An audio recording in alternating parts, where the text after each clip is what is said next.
Hiya, Dr. Nikki Ramskill. Thanks for coming on the podcast today. It's a pleasure to have you on. Today's episode, there's plenty of things that we can talk about. But first and foremost, why don't you sort of give an introduction to yourself? Thanks. It's great to be here. So I'm Dr. Nikki. I am both a medical doctor and a money coach. So I literally have been a doctor now since 2009. I was going to give away my age. And I trained as a GP relatively recently, only in the last sort of 5-7 years. And I had been a medical doctor before then in obstetrics and gynecology, which is all about women's health. And if you've ever read the book, This Is Going to Hurt by Adam Kay, you'll know a little bit about the sorts of stuff that I used to do and why it basically made me not want to do it anymore. So I had a couple of years out and was just completely burnt out from the whole thing, working in the NHS, and took some time to work on what I wanted. So I went traveling, spent 5 months, going around lots of different countries I've always wanted to go and see, and had this horrible moment where I could just see my money going down and down and down and down, and loads of debt piling up because I basically didn't save enough. I'd done something really stupid in that I decided to buy half a flat in London, so the part by part rent type things. So I still had to pay the mortgage on that and the rent and the bills and everything else, as well as not having any money coming in for 5 months. So it kind of hit me like a train, like, you got to do something about this. So when I got back into the UK again, I spent a couple of years just basically working on myself, working on personal development, money mindset, how to get out of debt. I was in 5 figures worth of debt. So I was in 60,000 pounds was my worst debt back then. A significant amount of debt, isn't it? A lot of debt. And so I basically spent time working on that. And then when I came back into training again to train as a GP, I couldn't then unsee all the money problems going on in the patients, my colleagues, people around me. So I started blogging about my experiences. I blogged about emotional spending and what I was learning around that, and blogging about investing for the first time and how I was paying off my debt. And it then kind of just grew from there. And somebody said, oh, because you're a doctor and GP, why don't you become a money coach? I didn't even know what a money coach was. It's like being a personal trainer, but for money, right? So yeah, that's what I ended up doing. It was great. And now, haven't looked back, I absolutely love it. Wouldn't do anything different. Brilliant. Well, very well accredited. It's not an easy slog, is it? Becoming not that I know. Obviously, I'm not speaking from experience, but no. many years training, obviously, to be a GP as well. So, hats off to you as well for working in the NHS. You always hear about the problems, it understaffed and overworked, and I'm sure that you could probably agree with that. Oh, absolutely. And it's anybody that's listening to this that's in the NHS, I completely and utterly understand where you're coming from. And it's horrible at the moment, particularly for GPs. And we seem to be getting like the brunt of everything. I don't know what's going on. But yeah, it was always my intention to have a side business. When I got back from my trip, I knew that I wanted to do something else outside of medicine, and this is what I chose to do. So perfect. So take us back then before you became a doctor, and I always like to delve into people's history, their past, their childhood, because they're the formative years that shape people. What sort of led you to go into the medicinal route, to study medicine, to become a doctor? Was there anything that you think from a young age shaped that? Was it pushed upon you, or was it something that you felt passionate about? Because there's a theme. Sorry to bite. There's a theme, obviously, in gyno and obstetrics, as well as empowering women and helping women. There's obviously, is there something subconsciously as sort of driven you to help women? Yeah, I think so. I get this question a lot, and I didn't initially want to be a doctor. I wanted to be a teacher. So I wanted to help other people, educate them. I wanted to be like my nana, and she was a primary school teacher. I thought that was the direction I was going in. And then one of my teachers, when I was 14, 15, basically said, no, you're too clever to be a teacher. You need to be a doctor. And that's quite, disparaging anyway for teachers, but she was a teacher herself, so I think she knew where she was coming from. But I hadn't ever thought about medicine till that point. My nana died when I was 6, and so did my granddad, and my dad died when he was 57. So that was what, 3 years ago now. And I think a lot of those early deaths have shaped the way that I am with money and how I do things in life. Like, I'm very much a FOMO kind of person. I'll jump at things, I'll go into things really quickly. It's part of my money personality. That's what I do. And the women angle, I think, has just come from a background of being taught that from my mum, that women can do anything. We can do anything. We can be part of anything. We can help in the world how we want, and we can show up how we want. And yeah, that's kind of shaped how things are for me now. Thank you for sharing that. It's like I say, it's always very interesting to understand the motivating factors for why people do what they do. And I just want to pick up the fact that you mentioned the teachers then. This is probably that something is overlooked, but I think teachers shape kids in so many ways. I didn't go through the medicinal route, but early doors, the teachers like, oh, you're intelligent. I wouldn't go to just a state school. Go to grammar school. Please go do this test. And then whilst I was in grammar school, a teacher sat me down and literally said, if you don't buck your ideas up, you're going to fuck your life up. And it was just that one conversation. I just used to be like a class clown and that. Like, I was intelligent, but I used to get bored and just sort of like disrupt. And he just said, look, you've got more potential than that. And it was the fact that just the teachers saying them words sort of changed my mindset. And obviously, that teacher just saying that one thing sparked a whole new ambition in you, I guess. Yeah. It wasn't, looking back now, I think a lot of it was ego driven. A lot of it was, oh, my teacher thinks I'm good at this, and I'm good at science, and I'm good at the human body stuff, and yeah, maybe I could do this. But the problem with choosing a career path based on ego and what people think you're good at doesn't necessarily shape out to how you want it to be as an adult. So the reality of like watching ER and stuff like that compared to what the NHS is actually like, it's completely different. And I grew up watching like shows like ER. I mean, if you've got a young audience, they might not know what that is, but that was a big program back in the day. So that I thought that's what my life was going to be like. I thought it was going to be really exciting, and I thought it was going to be this amazing career, but no, it wasn't suited for me. So you have to really think about, well, what do you want out of your life before you make decisions at such a young age. Like 16 is a very young age to make that definitely. Choice. Yeah. And do you regret it? No, I don't regret it. It's taught me a lot. It's taught me a lot about people, confidence, vocabulary, all sorts of stuff. I mean, I went to a state school. I didn't go to a grammar school. I didn't get the grades. It's like I wasn't intelligent enough to get the grades. I didn't know how to do it. No one taught me how to do the test.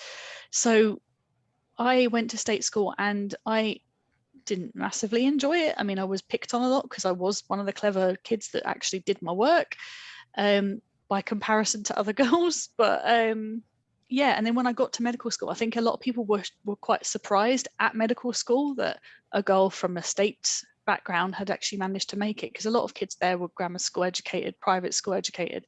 But I think it's now changing, and they want people from all different backgrounds. So I don't regret it. It's shaped me who I am, and yeah, I've learned loads from it. So yeah.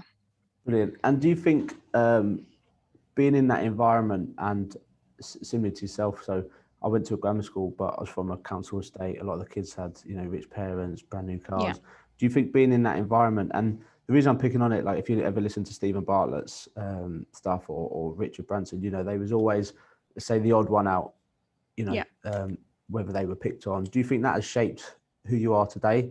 The fact that you want to help other people and you want to be there to support other people? Yeah, I have always been the odd one out. Always been the odd one out. And my mum taught me that wasn't a bad thing. Whereas at school, you want to fit in, don't you? You want to be part of the in crowd. And I'm glad that I didn't fit in, because I don't think I would have pursued what I've done if I had been somebody that ran with what everybody else did. So yeah, I think it has shaped a lot of what I do now. And again, my money personality, the personality type that I have is definitely one of those, they don't want to run with the crowd. So I get why I'm like this. Perfect. So I just want to delve in a bit more on the mindset thing. So on this podcast, we talk about property, business, mindset. We touch on your property experience in a moment because I think that'd be quite interesting. But money mindset. Let's talk about money mindset. What is money mindset? And you've touched on the money personality types.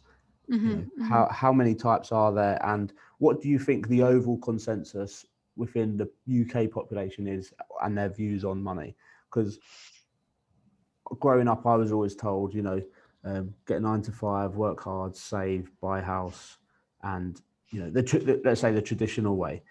What's the overall sort of consensus in the UK, and is it shifting, the mindset shifting around money, or is it traditional? So money mindset is basically the way we think about money. So our behaviors, everything we do with money comes back to mindset. And if you have got a mindset that believes that there isn't enough, you're never going to have enough, you need to have a secure job, you need to make sure that you have, you earn well, and one day you might be able to retire, you're going to have a particular outcome, a particular set of behaviors. If you believe that money's everywhere, there's abundance, there's no scarcity, you can always make more money, there are non-traditional ways that you can go forward with life, you don't have to follow what everybody else is doing, and you can retire at whatever age you want, you'll have a different outcome, you'll have a different set of beliefs and behaviors. So a lot of it is shaped when we're kids, right? So before the age of 7, a lot of our mindset is taught to us by other people. We're not born in a particular way, we are learned, it's a learned behavior. So if you've got parents that are really strict with money, you might go the opposite, which is, I think, probably what happened to me. You might have people who are very frivolous with money, and your parents never had any, and they're always, just going out partying. You might be the opposite because you think, actually, I don't want to ever be like that. You might have picked up one person that looked after you, and it might not be a parent, it might be a grandparent, and the way they were with money. So everything we do is all shaped around it. And any little traumas we have, any little events that happen, like losing money or getting scammed out of money or whatever, can all shape what happens next. And I think in the UK population, there's still this big thing about home ownership. There's still this big thing about get a good job, have the 9 to 5, live your life that way. You get a small subsection of the population, like I'm pretty certain the people that listen to you are not going to be of that mindset. They'll have parents, they'll have friends, whatever, that have got that mindset, but entrepreneurs, people that want to get into property, don't tend to think like that. And it can be hard to actually build a business, do anything, when you've got people around you that don't believe any of those things.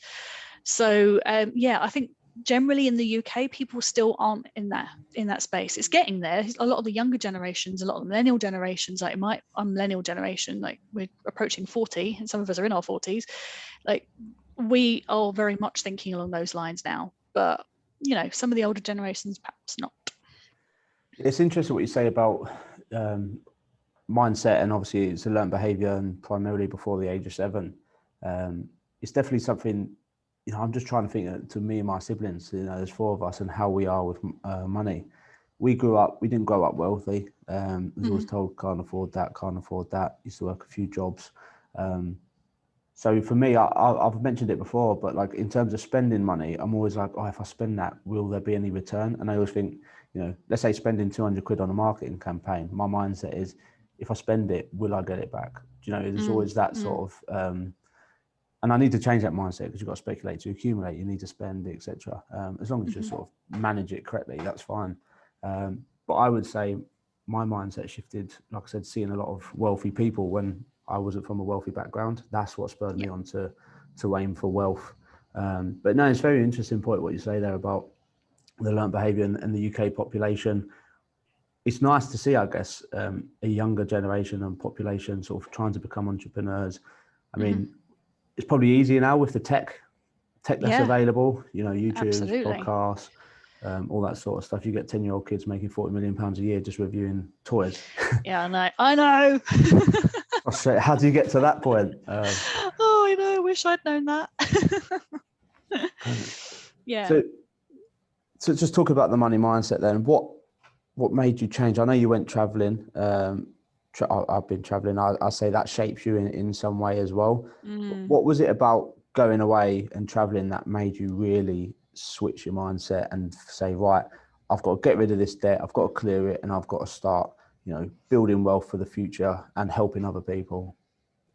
So I was desperate to travel from the age of 13. I heard a teacher come back from her trip and she'd been away for a year on a sabbatical. I didn't know what that was, but it just sounded amazing. And she was talking about all of her trips to South America and all sorts of things. And I was like, yeah, I want to do that. And I got to 18. I thought, right, this is my chance. I was given a year to go off and do whatever I wanted after finishing school to starting uni. And my mum at the time, being part of the older generation, no, get a job, you need to start earning money, blah, blah, blah, blah, blah. So I didn't go. And then I got myself into a relationship where it was very controlling, and I wanted to go traveling later on when I was at medical school. There was another opportunity that came up. I could have gone to Louisiana and I could have spent 3 months there learning medicine in America for a little while. And yeah, he said no. So I didn't go. So by the time I got to 30, I was like, I am done. I have been studying, working, or whatever the entire time now. I need to stop. So that's when I took my time out. And regardless of, I don't care how much it was going to cost me, I was just going to do it. It was going to happen. So I, when I was away, I think what happened is I had time to think. So I suddenly had all this time. Like when you see all these things on Instagram of traveling and it all looking amazing all the time, it's not like that in real life. You might get the odd pockets of amazingness and you see some amazing things, you do some amazing things, but then you'll get times where nothing happens. An entire day might go by and you've spoken to no one, or you literally are sitting in the park reading a book all day.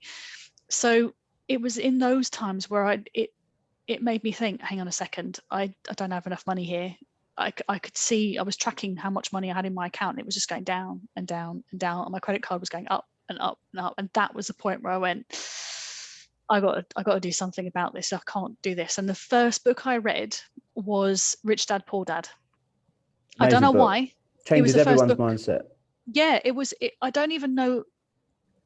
I think it was actually another, in fact, I think there was somebody that I used to go and do training with. It's a personal trainer, and he said, you got to read this book.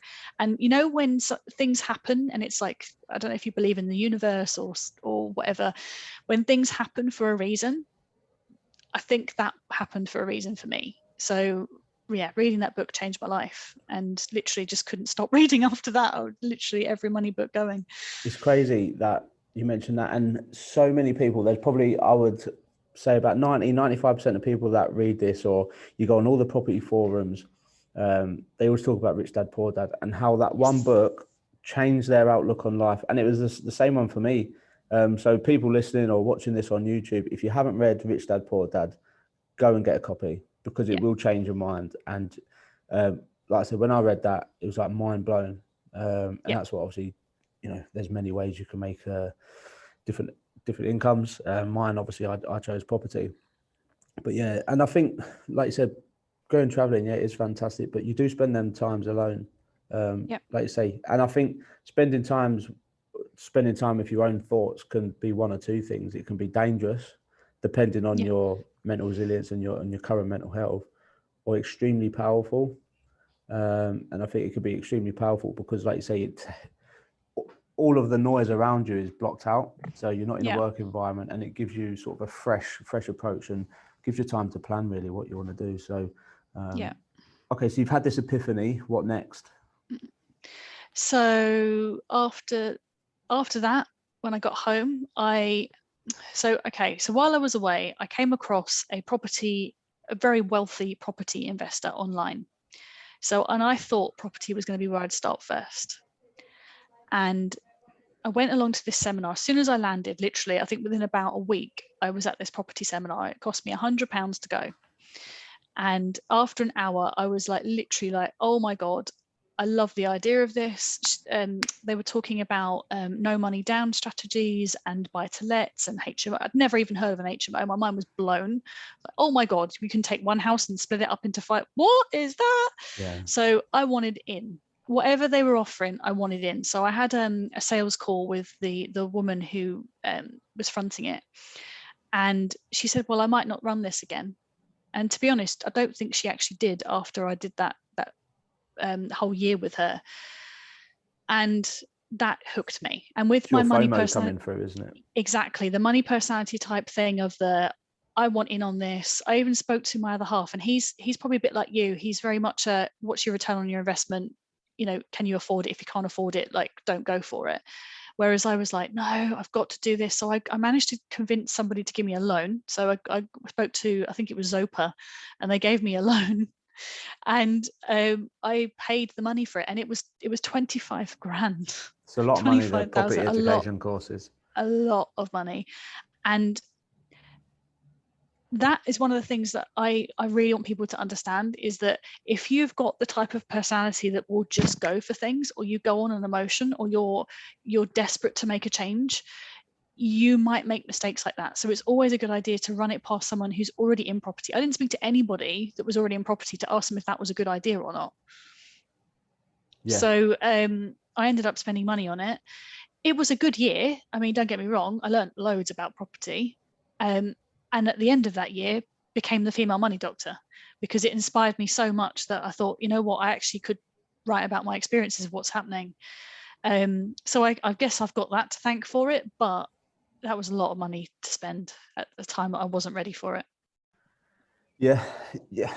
It's one of those things, isn't it? I've spent money on education, some of it, being good. And I think it depends how you look at it. You've looked at it, yeah, you spent 25 grand, but it's opened your eyes and thought, I want to be the female money doctor. So there's an opportunity that's come out of it. And I think it's how you look at things. If you look at everything with an open mind and with a positive mindset, then there's always opportunities to come from things. I think, there's a lot of people that do slag off trainers, and some rightly so. But I think some people out there also expect, I'll spend 20 grand and I'll have $1 million at the end of the year by doing nothing. And it's all about, there's so many emotions you have to put in place and stuff. But like you say, you've come off the back of that and you've set up the female money doctor. So female money doctor, how do you support people? What is it you're doing? What you're currently doing with that? And, what's your plans going forward?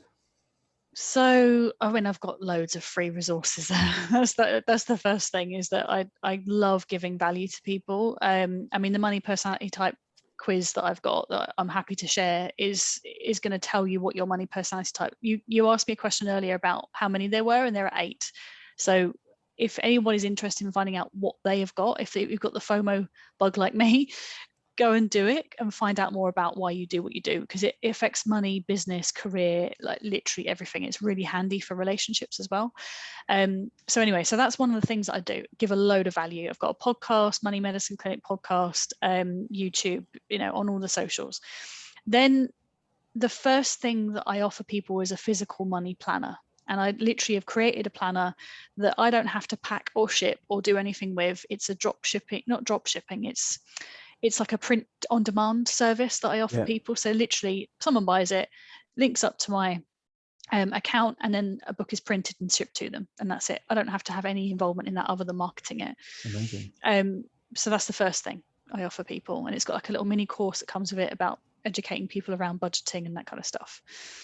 And then after that, I've got my academy. So the Prosperity Plan Academy. And that's like a 12-step process where people learn the basics of organizing their money, getting clear on what they want, getting their mindset straight, transforming their mindset, starting investing in the stock market, and then planning on what they're going to do next. So it's like a whole encompassing course, if you like, academy for people to learn absolutely everything they need to learn.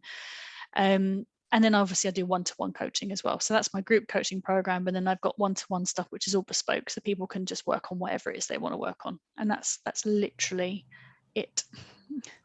Well, you say it. I mean, there's quite a lot there. And, I've already got the link for the quiz. So if anyone is interested, I'll post it in the show notes. Likewise, with regards to your resources and your courses, like you say about providing value and content, that's what I aim to do as well. So absolutely, I will put it in the show notes if you send all that information across, and then obviously people can come and check you out, check your YouTube out, check these links out, because I'm assuming there's probably a lot of people out there that might not think they need it, or even if they're just doing it to, like say, FOMO and and they understand why they do what they do. I think that's quite Yeah. important.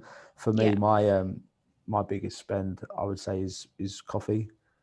I have Yeah. to, if I'm in the car, I have to always have a hot drink. But I like, go to Costa, or sometimes I think, well, I'll go to McDonald's, it's a quid cheaper. Do you know what I mean? Yeah, but If I cut out sorry, go on. coffee, I was gonna say, if I cut Yeah. out coffee, it could, I think 1 month I worked out, I was put like 200 quid on coffees. You think that's a lot of money on coffees?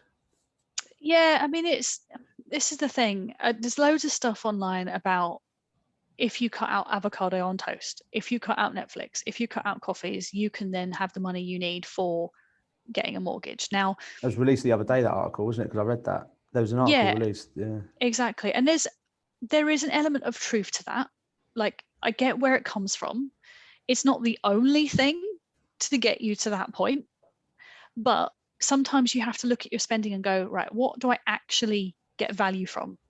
Your coffee keeps you going, you enjoy it, it's something that you want to do. If at any point you think, I don't enjoy this anymore, why the hell am I doing it? Fine, cut it out. But I think our budgets need to reflect the lifestyle we want to lead, not the other way around. Okay.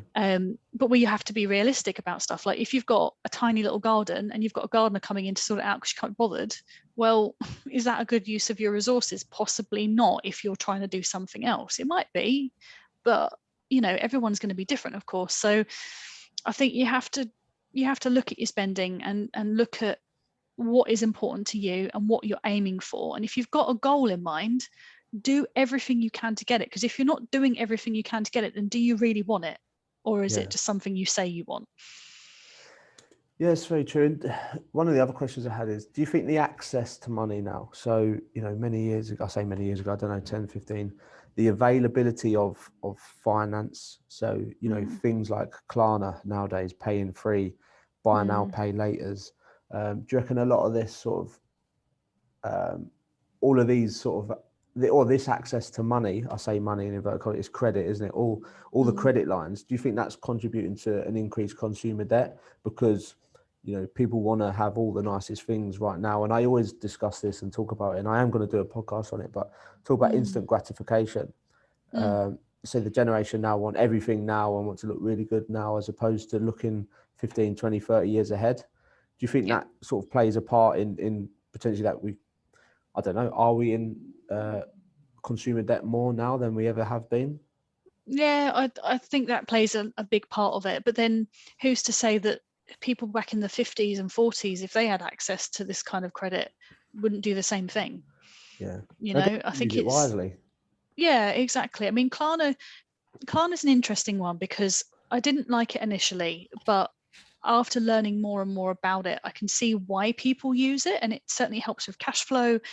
People use it as like a try before you buy kind of thing. So it's a way that you can perhaps buy the same outfit in different sizes, try them on, take them back to the shop, and then you haven't got to worry about the payments because either it's not come out, you got it back in time, or you've only got a small amount that you're waiting to come back. You haven't paid for like a huge amount that's come out your account. So I get that. The problem comes when it's being used as a way to get us to upgrade our shopping. So before we might have bought one top, now we can buy 5 tops because it's a small monthly payment that we only have to meet every a couple of months. So that's the danger, and I think that's where the problem comes. So if we do these things unconsciously, if we've got a money mindset of, oh, I have to have it right now, I can't wait, or I have to spend because I've had a bad week or I'm bored, these are all things that will feed into that. And I think you have to bring an element of mindfulness to what you do. It's the same with mindful eating. We can easily overeat when we're watching the telly, when we're out with friends. You don't realize it, how much you're drinking and eating. It's the same with money, exactly. Very interesting way to look at it. But like, it's one of them things, like you say about Klarna, I think it is good in instances, like you say, the try before you buy. Putting it onto gambling sites, probably not.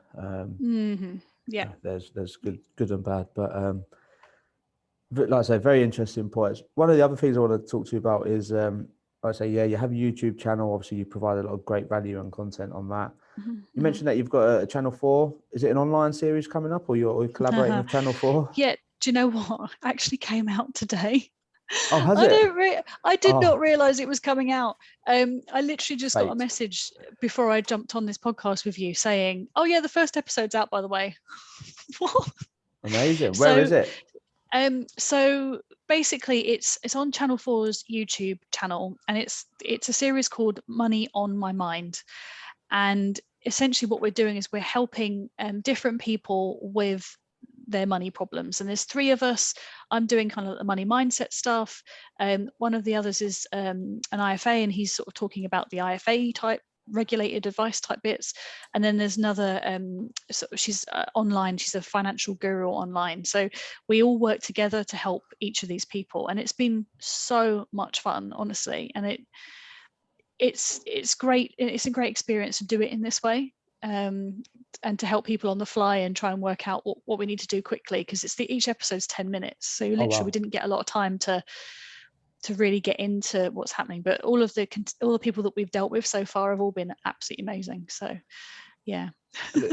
That's very interesting. I'm definitely going to watch that. But it's fate, isn't it? It come out live just before the podcast. Yeah. So this will go out next week. So basically, the episodes will be a week old. How often are the episodes coming out on their online platform? So that I don't know. So I literally just got told the first one's coming out. So I don't know how long that will be out before the next one. But there are 6 in total. So yeah, presumably they'll do maybe one a month or one every couple of weeks. So watch this space. Who knows? It might even go into a full hour episode. That'd be interesting on TV. Do you think there's potential plans for that? Who knows? Who knows what comes off the back of things? I mean, you don't go into business thinking, "Oh, I'm going to be on Channel 4's YouTube channel." You know, you kind of you take the opportunities when they come. So yeah, something might come off the back of this. It would be nice if it did. I'd quite like to go on This Morning or meet Lorraine. You know, Yeah, that would be fun. Yeah, good luck. I wish you all the best on that, and I hope it Thanks. does something does come to fruition from it. Just want to talk about sort of the people you help. What do you see the biggest sort of issue is with the people you help, and can everyone be? I use the word treated. Yes. Obviously, it's not treated. Can everyone have their mindset changed? Yeah. Absolutely. And the biggest ones that I see, so accumulators are the ones that are worried about risk. So they're worried about investing their money, spending their money, doing anything with their money, and they'd rather just sit on it and hoard it. So their issue is around learning how to take on risk and be okay with risk. So I teach that in my, in the stuff I do around investing, to help someone feel more comfortable with that. And once somebody understands what risk is, it really helps. So that's one of the issues I see. The other major issue I see is the connector. So connectors are people who put their head in the sand about money. They just ignore it. And when they realize that money is just like anything else that they do, so or speaking to a friend, everything about your friend, you ask them loads of questions about what's going on, you're interested in what's happening. So if a connector who's very good at that stuff can treat money like a person, suddenly it makes sense. And I've had a couple of amazing connectors come through my stuff, and they've come out the other side with the knowledge and the interest. Might still have a little bit of fear around it, but know how to manage it and know how to organize it, so it doesn't feel quite so scary. Perfect. And what do you feel? What's your sort of view on saving and investing? Do you think you should invest everything? Do you think you should have a bit of savings, bit of investing? I think a bit of everything. A bit of everything. I mean, I've literally just done something online about saving and investing and paying off debt. So I think if you can, try and do a bit of everything. I've read a couple of books when I was first starting out that you had to pay off all your debt before you could invest. And it wound me up so much, because I thought, well, hang on a second, you're telling me that I need to start investing because I need to take advantage of time and compounding and everything, and you're telling me if I've got debt I can't do any of that? Yeah. No. So I started off with very small amounts investing. Don't get me wrong, I did not leave my debt. I made sure I prioritized paying that off, but I put small amounts into investing to learn how to do it, and then as I was paying off debt, I was putting more and more into my investment accounts. Same with savings. You need to have some savings set aside, because if you have an emergency, you're going to have to sell your investments in order to be able to get that money out. So actually you do need to have some kind of emergency fund or some kind of slush fund sat there ready and waiting in case you need it. Yeah, definitely. And like you said, yeah, it makes no sense paying off all your debt. Let's say you got a 250 grand mortgage, that is Yep. debt, Yep. essentially, isn't it? But to me, it's good debt. Well, it depends if it's on your own house or something. There's good debt and bad debt. I think, credit cards, if you're spending it, silly, got all this debt, you're Yep. paying it off, probably not the best use of your time. But if you use that credit card, let's say, to then refurbish your property, get some air miles or some points back off it, some reward points, then get a mortgage and refinance your property and then pay it off using that money, it's good debt, isn't it? Because you've used Yep. it to increase your wealth, return on investment, etc. Yeah. But debt, it depends what debt it is, really, doesn't it? There's good debt, there's bad debt. It's leveraging the credit lines and the funds available to you, I guess. Yeah. You touched on investing. It's something I read. I listen to. I don't read books because I lose concentration too quick. So I have Audible, and I try Yeah. to listen to 1 or 2 books a month. And have you come across Tony Robbins' Unshakable before? Oh, 100%. Yeah. Brilliant book. Yeah. So that one changed my mindset. So I actually set up a junior ISA through Hargreaves Lansdown for my daughter. Cool. And as soon as I listened to that, I thought, idiot, why didn't I do it through Vanguard? Because obviously they talk about a lot about Vanguard, and I don't have a big portfolio in there. I just do the FTSE All Share because it changed my mindset on using a fund manager versus putting it into either the FTSE or the S&P. There's a lot of people out there. Warren Buffett talks about index funds, how compounding over time. Lewis Morgan, one of the ex-owner of Gymshark, talks about S&P 500, investing in that. It's definitely, if someone is thinking about investment, go and listen to Tony Robbins' Unshakable. I'd definitely say it opens your mind to things like that. Oh, definitely. It's a good, and what I really liked in that book was his explanation of risk. So I really like the fact that he talks about how every market goes through a cycle. So you'll have your bull run, and then you'll have a correction, and that correction might last for a little bit of time, or it might turn into a bull run, which is basically what's happening at the moment, isn't it, across all of the different indices across the world. So that's really key, because anybody that's scared of investing because they think they're going to lose money, okay, if you put money into one company and you hope it's going to do well because somebody online told you it's going to do well, then you might lose your money when it all goes wrong. But index investing is completely different. You're putting a little bit of money into a lot of different things. It's hedging your bets. It's like putting something on all of the squares on the blackjack table. It's literally putting money in everything. So everything does well, and some things might not do so well, some things might do better, and it all balances itself out over time. So exactly. And what I like about it is, like, let's say the FTSE All Share 100, say number 100 drops out the table, another company then goes in at 100. Exactly. So you've always got the top 100 companies, or X amount of companies, whatever indices or index you decide to invest in. And it's proven, if you listen to that story, it is proven that over time index funds perform year on year, on average over 30-year, 20-year term, whatever it is, I can't remember, better than managed funds. And one of the interesting things was, when there is the correction and all the massive dip, everyone sells because they panic. That's best time to buy in these sort of index funds. So, COVID hit, it was a bit later. We had the second lockdown, it dropped, I thought, bang, a few hundred quid in that, because you get higher return when it sort of corrects and it sort of goes back to its normal level. Absolutely, absolutely. I mean, people don't run away from sales of shoes or clothes or whatever, do they? As soon as a stock market crash happens, it's like, oh my God, run away. Well, no, the only time you will ever have to worry about the stock market completely going to zero is if we're in like the middle of a zombie apocalypse, or we've been hit by an asteroid or something. It's not going to happen like that. Exactly. So I guess a tip or a bit of advice is, if someone's looking at a hands-free, a bit of a passive, low risk, long-term strategy, index funds maybe. That's something I'm looking at over the long term. And one of the biggest eye openers for me, I don't know if you've ever done it, just went on a compound interest calculator and worked out, if I invest £1,000 a month, obviously that's quite a lot of money. I don't invest £1,000 a month for 30 years. How much compound interest will I make at 8%? Do it. It's remarkable how much you can actually earn back. It's fantastic. Oh, it's so good. And when you start playing around with all these calculators, so I do this with some of my clients, and I show them, look, if you were to put what you're putting in debt right now into investing, you'd be debt free in 15 years or whatever, it's not debt, sorry, you'd be financially free in 15 years. So once you've got your debt paid, it would take you 15 years to build up the pot of money that you need for your retirement. And it's well worth playing around with the numbers, because it's so inspiring when you can actually see that it's doable. It's definitely doable, and I think achievable is one of the words. And like you say, one of the personality types, people, the ones that bury their head in the sand. People do that, but there are ways you can consolidate debt, reduce your payments. There is help out there.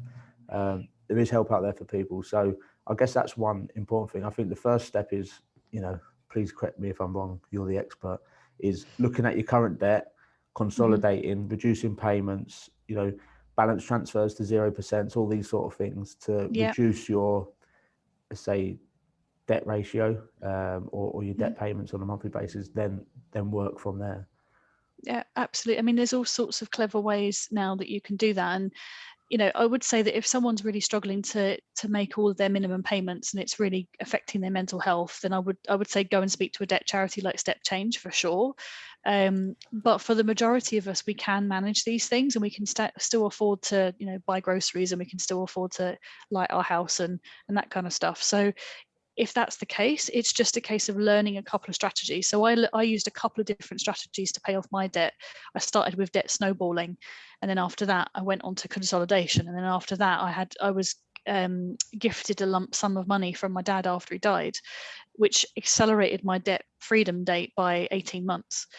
I didn't use all of that money. I used some of it, and then the rest of it I used for other projects that were going on. But other people might have taken that money and perhaps invested in property. I chose not to. I chose to be debt free because my mental health needed it. I needed to be completely free of my debt, but everyone will be different. So there are clever things you can do, even with like remortgaging a house and putting your debt onto that and becoming debt free. But you have to be really careful that you don't then accumulate the debt again. Once it's gone, and that is it. And you focus on building wealth after that. Yeah. What's debt snowballing? So this is something that I believe it's Dave Ramsey, if you've ever heard of him. He's a big money guru type person in America. And he talked about the psychology behind paying off debt. Now, the traditional method of paying off debt is you pick out the debts that have got the highest interest rate and you pay those ones off first. The issue that I have found is that if that happens to be your largest debt, that's going to be the most depressing one to have to pay off first. So what Dave Ramsey came up with is that you still pay your minimums on all of your debts, but you line them up in order of smallest to biggest. So you put your smallest debt first, you get that shifted. The money that you were using to shift that quicker and the minimum to pay that smaller debt goes on to the next smallest debt. You shift that one, then it goes on to the next smallest debt. And so as you're going up, your payments are snowballing, and people have been able to pay off their mortgages faster and stuff like that as well. Not that you necessarily have to. I mean, it's quite handy to have a mortgage because you can then use your money for other things like investing, putting money into property, but it's a psychologically driven way of paying off debt. It doesn't necessarily give you the best way of doing it. So you're not going to save on interest by doing that way, but it helps people to focus on it. It certainly helped me to focus on it, and it helps my clients to focus on it that way. I've never heard of that. And it's a very, very interesting way because, like you say, you're bulking. Let's say you get to the third tier of debt, third line of debt. You've got number 1, 2, and 3. So, like you say, your payments are essentially compounding. Yep. As you go through. So, yeah, I can see the psychological benefits on why that works. Brilliant. So, what are your plans going forward? What does the next 12 months look like for you?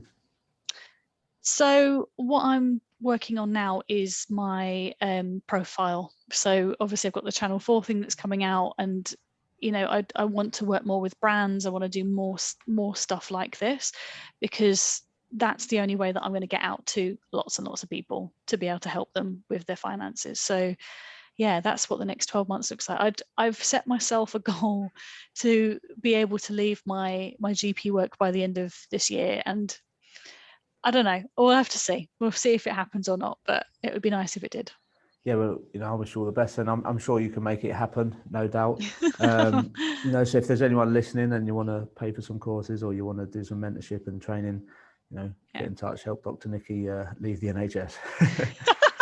it's like one of them, like, you know, them adverts, help Dr. Nikki. No, brilliant. But I love what you're doing. I think it's great. And money is one of the things that, you know, can lead to a lot of, people, can lead people into dark places. And I think there's a taboo about talking about money. You know, everyone in the UK, you know, don't talk about money, don't talk about salaries, don't talk about what you earn, what you spend, you know. And when I went into the property space, I probably had that mindset, but then everyone talks about money, how much, and it's not an ego thing or a gloating thing. I think it's more of a, this is what you can do, this is what you can achieve. Rob Moore talks about it. He's from Progressive. He has a podcast called Money. He's written books on money. I've listened to them a few times. And I think listening to all of these things, obviously watching your program, listening to your YouTube channels, even them little things can start playing on people's minds and make them look at things differently and address their current situation. So like I say, I'll take my hat off to you, and it's fantastic what you're doing. So thank you. Where can people find you? How can people find you? Your social medias?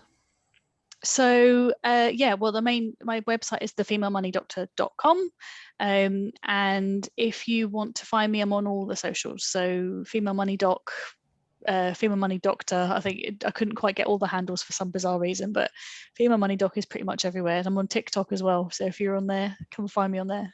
I'll get on there. Yeah, I'm actually trying to do something similar, boost my brand, but I'm not au fait with it yet. Do you know how people do all these fancy videos? I'm only just about learning little clips and putting a few different videos together. But yeah, do you know what? I don't do anything fancy. It's literally me doing a lot of talking half the time. Occasionally I might do some lip syncing. I don't dance. I'm not doing the dancing. It's not happening. But yeah, so it's just fun. And you start to build up a little community on there as well. So yeah, it's good.